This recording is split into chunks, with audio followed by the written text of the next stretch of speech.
আজকের এই ভিডিওতে স্টুডেন্টসদের জন্য একটা ভালো খবর দেব। স্টুডেন্টসরা বিশেষ করে যারা সংখ্যালঘু সম্প্রদায়ের এবং ঐক্যশ্রী স্কলারশিপে আবেদন করেছিলে, তোমাদের ঐক্যশ্রী টাকা কিন্তু অনেকে ঢুকে গেছে বা ঢুকছে। তো এটা যদি হয় যে কোনো ছাত্র বা ছাত্রীর ঐক্যশ্রীর টাকা ঢোকেনি ব্যাংক অ্যাকাউন্ট চেক করার পর, তাহলেও চিন্তিত হবার কিন্তু কোনো কারণ নেই। সরকার থেকে যে স্কলারশিপের টাকা দেওয়া হয় সেটা তোমরা অবশ্যই পেয়ে যাবে।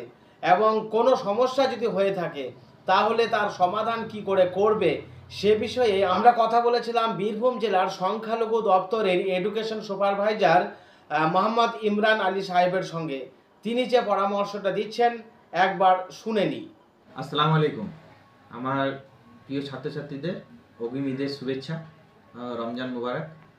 তো একটা সুখবর নিয়ে আপনাদের কাছে এলাম, যেটা হচ্ছে যে আমাদের স্কলারশিপের যে অ্যাপ্লিকেশন পেমেন্টের জন্য পেন্ডিং ছিল, অলরেডি অনেক অ্যাপ্লিকেশনকে পেমেন্ট দেওয়া হয়েছে। ইয়ার শেষে আরও কিছু যারা পেন্ডিং ছিল তাদের টাকা ঢোকা শুরু হয়ে গেছে। তো যারা এখনও পর্যন্ত টাকা ক্রেডিট হয়নি তারা অনলাইনে গিয়ে অ্যাপ্লিকেশনটা ট্র্যাক করে নেবেন, ট্র্যাক করে দেখবেন যে তাদের কী স্ট্যাটাস আছে।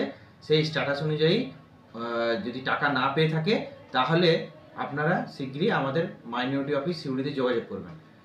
আর একটা বিষয় হচ্ছে জেনে নেবেন, যদি কোনো অ্যাপ্লিকেশন ইনভ্যালিড ব্যাঙ্ক অ্যাকাউন্ট হয়ে থাকে তাহলে সেই অ্যাকাউন্টটাকে আপনারা কেওয়াইসি আপডেট করবেন। কেওয়াইসি আপডেট করিয়ে আমাদের অফিসে সেই অরিজিনাল পাসবইটা নিয়ে এসে আমাদেরকে দিলে আমরা সেটা অনলাইন আপডেট করিয়ে টাকা পাওয়ার ব্যবস্থা করে দেব। তো ইমরান সাহেবের পরামর্শ আমরা শুনলাম। এখন যদি আমাদের কারোর টাকা না এসে থাকে, মানে স্টুডেন্টসদের টাকা যদি না এসে থাকে, তাহলে তার পরামর্শ মতো আমরা পরবর্তী পদক্ষেপগুলো নেব।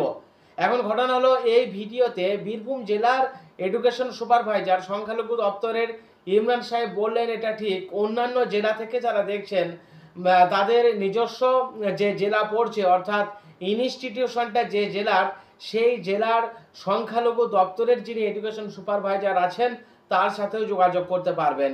এই অফিসটি প্রতিটি জেলাতে যে ডিস্ট্রিক্ট ম্যাজিস্ট্রেট অফিস রয়েছে সেখানে সংখ্যালঘু দপ্তরের অফিস থাকে, এবং সেই দপ্তরে গিয়ে সংখ্যালঘু দপ্তরের এডুকেশন সুপারভাইজার স্কলারশিপ খোঁজ খবর নিলেই কিন্তু সেই সন্ধান পাওয়া যাবে এবং সেখানে গিয়ে পরামর্শ নেবে।